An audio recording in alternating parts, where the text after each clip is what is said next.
So now हम आ गए हैं विद क्वेश्चन नंबर 17 एंड अगर यहाँ पर देखें तो हमें गिवन है इफ ए जो कि हमें वेक्टर में गिवन है ए की वैल्यू 2 है 2 and 3 एंड बी की वैल्यू है हमारे पास 4 and 1। What is a dot b. अब ए डॉट बी है तो सबको पता होगा कि this is the dot product, ठीक है ना। सो यहाँ पर हम लोग क्या यूज़ करेंगे, हम यूज़ करेंगे यहाँ पे dot product. Why is this not working, एक मिनट। सो आज हम ब्लू से जो है क्या करेंगे, एक्सप्लेनेशन करेंगे बिकॉज रेड इज डेड। तो चलिए एक्सप्लेनेशन में हम सबसे पहले क्या मेंशन करेंगे, हम सबसे पहले मेंशन करेंगे कि हम यहाँ पर क्या चीज़ यूज़ कर रहे हैं। अब यहाँ पर ए डॉट बी है यानी हम लोग यहाँ पर डॉट प्रोडक्ट यूज़ करेंगे and we have to know that dot product हम लोग किस तरह से सॉल्व करते हैं, ठीक है ना। डॉट प्रोडक्ट के क्या रूल्स हैं। तो चलिए ए और बी की हमें वैल्यू दी गई है, हम लोग निकालते हैं, देखते हैं हमारे पास कौन सा ऑप्शन करेक्ट आता है। सो ए की वैल्यू ए डॉट बी, ठीक है ना।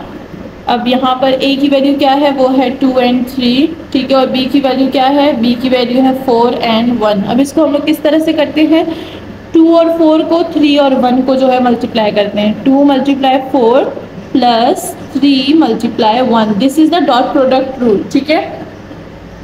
अच्छा 2 और 4 से क्या हो जाएगा, 8 + 3 1 = 3, तो 8 + 3 will be 11। So our correct option is option number C 11, ठीक है। तो इस तरह से हमने सारी सॉल्यूशंस अच्छी तरीके से करनी है ताकि बीच में कोई भी कंफ्यूजन ना हो। So now next question is what is the value of cos 90। सो अगर हम जो है मैथ्स काफ़ी ज़्यादा सॉल्व करते रहते हैं तो इसको हमें फाइंड करने की ज़रूरत ही नहीं है कि cos 90 की हमारे पास वैल्यू क्या है, और यहाँ पर कोई खासी एक्सप्लेनेशन की ज़रूरत नहीं है। हमारे पास cos 90 क्या होता है, वो होता है हमारे पास 0 के इक्वल, और ये जो है हम लोग अपने cos साइन और टेंजेंट के टेबल की वैल्यू से याद करेंगे।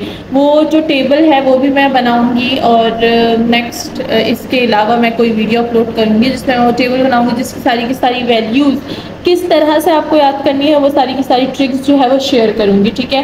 सो इसी के साथ हमारा ऑप्शन नंबर ए जो है वो करेक्ट होगा, और यहाँ पर कोई भी कंफ्यूजन क्रिएट मत कीजिएगा। अगर आपको जो है कैलकुलेटर अलाउ है, जैसे अगर मैं आपको बार बार बता रही हूँ कैलकुलेटर का, कि अगर कैलकुलेटर अलाउ है तो आपने उसको रेडियन पे फिक्स करना है, देन आपको जो है ट्रिग्नोमेट्रिक फंक्शंस को सॉल्व करने के लिए वो आपको हेल्प देगा और करेक्ट आंसर देगा, ठीक है। सो ऐसा ना हो कि आपने कैलकुलेटर फिक्स ना किया हो और आप ऐसे ही आंसर निकाल रहे, that will be the wrong, ठीक है। आपको हर चीज़ के लिए कैलकुलेटर को फिक्स करना पड़ता है। जो पीछे मैंने आपको बताया था किस तरह से फिक्स करते हैं, तो उसी तरह से फिक्स कीजिएगा, ठीक है। सो cos 90 हमारे पास क्या होता है, वो 0 के इक्वल होता है and this is a very simple question, but of course ऐसे सिंपल क्वेश्चन आ सकते हैं फॉर कंफ्यूजिंग यू।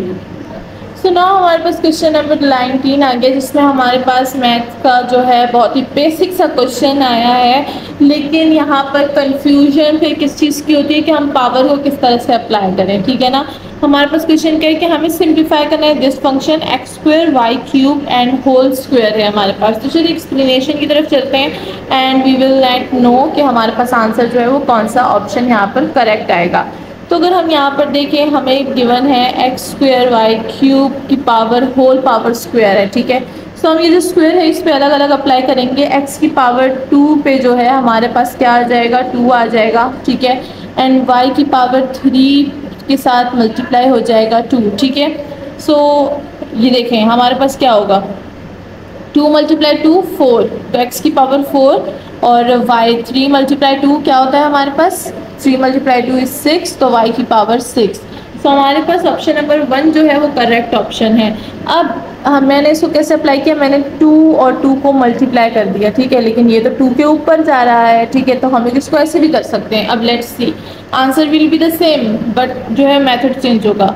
देखिए x की पावर 2 है, 2 के ऊपर हम 2 लगा देंगे, y की पावर 3 है, 3 के ऊपर हम 2 लगा देंगे, ठीक है ना। सो यहाँ पर हमारे पास क्या होगा, 2 के पावर 2 क्या हो जाता है हमारे पास, वो हो जाता है हमारे पास 4, ठीक है। सो 2 × 2 ये हो जाएगा हमारे पास x की पावर 4, 3 × 2 तो ये हो जाएगा हमारे पास 6, ठीक है।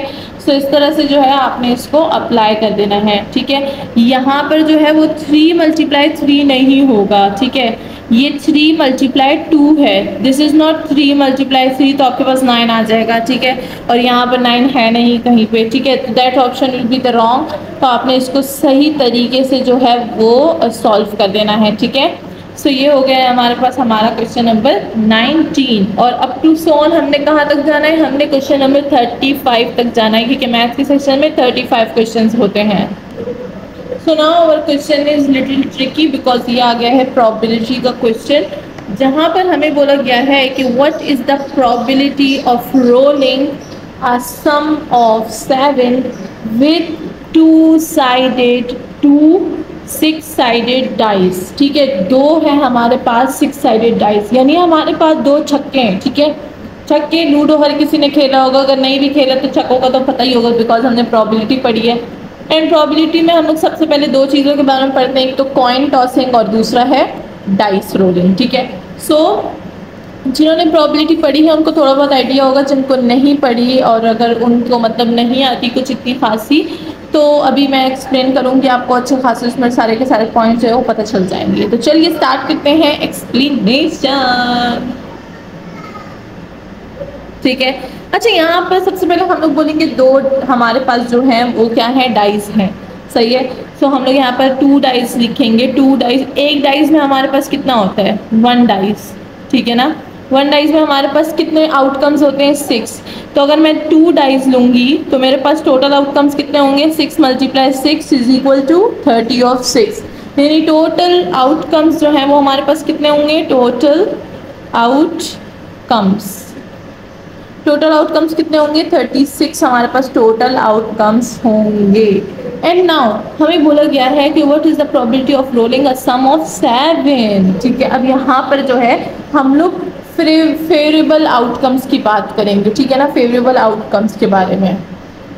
अब भाई ये फेवरेबल सम आउटकम्स जो है वो क्या है, चलिए उसके बारे में बात करते हैं, इसको हटा देते हैं, ठीक है। अब इन्होंने हमें बोला है कि what is the probability of rolling a sum of 7, मतलब कि 2 छक्के हैं ना हमारे पास। अब जैसे कि हमारे पास ये 2 छक्के हैं, मतलब मेरे पास उंगली में तो 5-5 उंगलियां हैं, ठीक है ना। सो अगर मैं दोनों को एक साथ डालूंगी तो ऐसा कौन सा कॉम्बिनेशन है जिसमें मेरे पास 7 आए, ठीक है। जैसे कि अब एक छक्के में 6 होते हैं और दूसरे छक्के में 6 होते हैं, ठीक है। और अगर मैं ऐसा करूँगी कि मुझे कॉम्बिनेशंस चाहिए ना कि कौन से कॉम्बिनेशन से मेरे पास 7 बन रहा है, तो उसके लिए हम लोग एक यहाँ पर ना फेवरेबल आउटकम्स में कॉम्बिनेशंस बनाएंगे। तो यहाँ पर मैं इसको फेवरेबल आउटकम्स बोलूँगी, आउटकम्स, ठीक है। अच्छा, अब इसमें हमने 7 के लिए सम बनाना है, तो चलिए सबको वो करते हैं, कॉम्बिनेशंस बनाते हैं सबके। सबसे पहले हम क्या करेंगे, हम इस तरह से कॉम्बिनेशंस बनाएंगे 1 2 3 4 5 6, ठीक है। इसको जरा मैं ब्रैकेट में बंद कर दूं, ठीक है। अच्छा, 1 के साथ 6, दूसरे के साथ अब यहाँ पर तो मैंने सीधा लिखा है, यहाँ पर मैं उल्टा लिखूंगी 6 5 4 3 2 1, ठीक है। अब यहाँ पर हमने जो है अपने कॉम्बिनेशंस बना लिए। अब देखें 6 और इससे 7 बनता है, 7 आउटकम आता है, इससे भी 7 बनता है, इससे भी 7 बनता है, इससे भी 7 बनता है, इससे भी 7 बनता है, इससे भी 7 बनता है, ठीक है। देखिए थोड़ा सा दिमाग लगाएंगे ना प्रोबेबिलिटी में तो काफ़ी ज़्यादा चीज़ें आसान हो जाती हैं। अब हम क्या ऐसे अलग अलग आउटकम्स बनाते हैं, तो देखिए हमने एक सीधा लिख दिया, दूसरा उल्टा लिख दिया, तो 7 आउटकम्स हमारे पास आ गए, ठीक है। तो ये वो सारी कॉम्बिनेशन है जिसके हमारे पास आउटकम्स आते हैं, ठीक है ना, 7 आता है आउटकम। तो हमारे पास जो प्रोबेबिलिटी थी वो क्या है, 1 2 3 4 5 6 ऐसे जो है हमारे पास कॉम्बिनेशंस है जिससे हमारे पास क्या आता है, आउटकम 7 आता है। तो हम यहाँ पर लिख देंगे देयर आर 6 फेवरेबल आउटकम्स, ठीक है। तो हमारे पास 6 फेवरेबल आउटकम्स है। नाउ हम लोग प्रोबेबिलिटी का बेसिक रूल यूज़ करेंगे। बेसिक रूल हमारे पास क्या होता है कि P हमें फाइंड करना है, प्रोबेबिलिटी हमें किस चीज़ की फाइंड करनी है, सम ऑफ 7 की फाइंड करनी है, ठीक है। तो यहाँ पर हम लिखेंगे total number of favourable outcomes.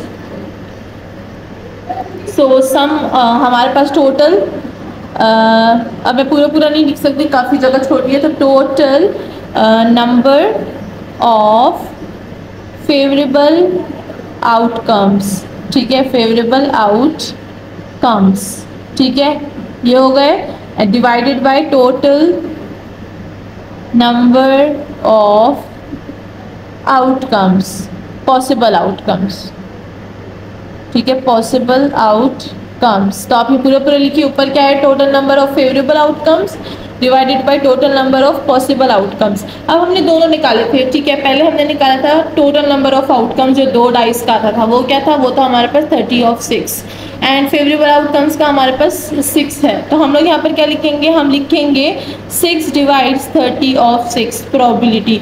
6 divide 36 हमारे पास, इसको और सिमिलर करेंगे तो हमारे पास क्या आएगा, 6 × 6, 6 6 36। तो 1/6 इज द प्रोबेबिलिटी कि हमारे पास जो है वो सम क्या होगा, वो 7 होगा इन 2 डाइस। तो यहाँ पर हमारे पास करेक्ट ऑप्शन कौन सा है, option number A is the correct option 1/6। तो इस तरह से आपने जब प्रोबेबिलिटी की चीज़ें आएंगी तो ध्यान से सॉल्व करना है, एंड काफ़ी ज़्यादा एक्स्ट्रा जो है क्वेश्चंस आप अपने लिए तैयार कर दें ताकि आपको जो है प्रैक्टिस हो जाए अच्छे तरीके से। और भी हम लोग करेंगे इन आवर कमिंग सीरीज़, तो जो भी आपको बुक मिले वहाँ पर आप प्रोबेबिलिटी के कुछ क्वेश्चन देखें, वहाँ पर तैयारी करें उससे, ताकि जो भी किसी भी कंडीशन के क्वेश्चन आएंगे तो आपको पता होगा कि भाई इसमें हमने क्या करना है। अब चलते हैं नेक्स्ट क्वेश्चन की तरफ। सुनाओ क्वेश्चन नंबर 21, जिसमें हमें बोला गया है इफ फंक्शन 2x² - 3x + 1, सो हमें फाइंड करना है f of 3। f of 3 का मतलब है कि x की वैल्यू हमने इस गिवन फंक्शन में 3 पुट करनी है। तो चलिए एक्सप्लेनेशन की तरफ चलते हैं और पुट करते हैं। f of x हमारे पास क्या है, 2x² - 3x + 1, एंड इसमें हमने क्या करना है, 3 पुट कर देना है। तो ये हो जाएगा 2 और 3 की पावर 2 - 3 एंड 3 प्लस ऑफ 1। तो 3 की पावर 2 इज 9, तो 2 × 9 - 3 × 3 and plus of 1. So here we will get what? We will get 18 minus ये हो जाएगा 9 + 1, दिस विल बी अवर 10, ठीक है। सो हमारे पास काफ़ी ज़्यादा इजी फंक्शन है, बट जब भी कोई इजी चीज़ आती है तो हम कंफ्यूज हो जाते हैं क्योंकि हमने काफ़ी ज़्यादा मुश्किल चीज़ें की होती हैं। तो इसीलिए मैं हमेशा कहती हूँ इजी चीज़ भी साथ साथ किया करें ताकि आपकी कंफ्यूजन फिर ना हो, ठीक है ना। तो इधर हमारे पास आंसर 10 है, यानी option number A is the correct option.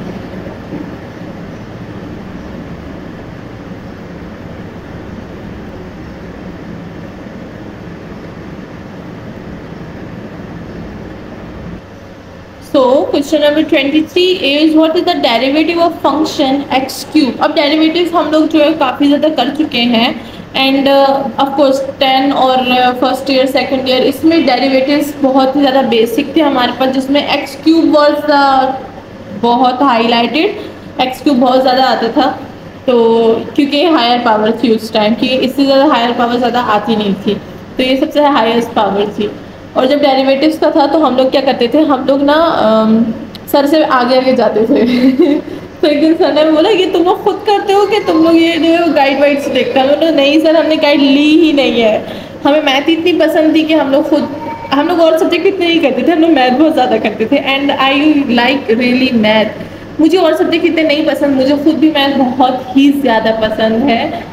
Maths में बस कुछ फन है जो हमें मिलता है जब हम इसको सॉल्व करते हैं।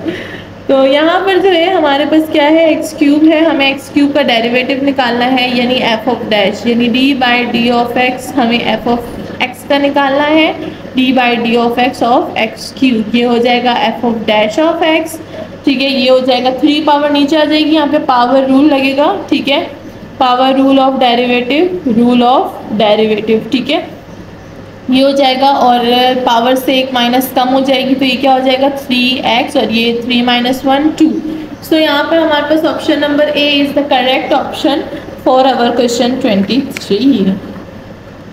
सो जब मैंने बताया था कि what is definite and indefinite integral, तो होप कि सब ने वहाँ पर पॉइंट जो है वो कलेक्ट कर लिए होंगे जो मैंने मेंशन किए थे। Now here in question number 24 we get the definite integral, यानी हमारे पास लिमिट्स है, 0 से 1 हमारे पास लिमिट है और हमने डेफिनेट इंटीग्रल को सॉल्व करना है। लेट्स सी कि हम लोग इसको कैसे सॉल्व करेंगे एंड हमारे पास आंसर क्या आएगा। तो चलते हैं एक्सप्लेनेशन की तरफ। अब यहाँ पर अगर हम देखें तो हमें क्या गिवन है, हमें एक्स स्क्वायर गिवन है विद इंटीग्रल 0 to 1। तो सिंपल हम यहाँ पर क्या करेंगे, हम यहाँ पर पावर रूल यूज करेंगे, पावर रूल ऑफ इंटीग्रल, ठीक है ना। So power rule of integral, ठीक है। तो पावर ऑफ इंटीग्रल है हमारे पास क्या होगा, 0 से 1 है, एक्स स्क्वायर है, डी ऑफ एक्स है, ये हमारे पास क्या हो जाएगा, पावर रूल लगा रहे हैं तो x 2 + 1 डिवाइड्स वही जो पावर में है 2 + 1 और लिमिट को यहाँ पे लिख देंगे 0 से 1, ठीक है। अब यहाँ पर पावर को ऐड करेंगे, पावर क्या हो जाएगी x की पावर 3 एंड ये हो जाएगा 3 और 0 से 1 जो है वो हमारे पास हमारी पावर लिमिट कंटिन्यू है। Now we will put the limit, ठीक है। This is called the upper limit, upper limit, ठीक है, and this is the lower limit. And याद रखिएगा हम लोग अपर लिमिट को पहले पुट करते हैं और लोअर लिमिट को बाद में पुट करते हैं।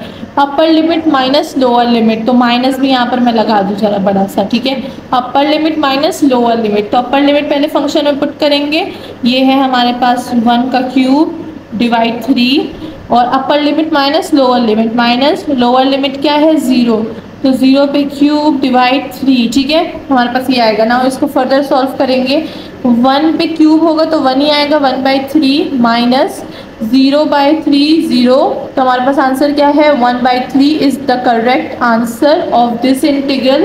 तो इंटीग्रल का आंसर क्या है 1/3 और 1/3 option number B is the correct option.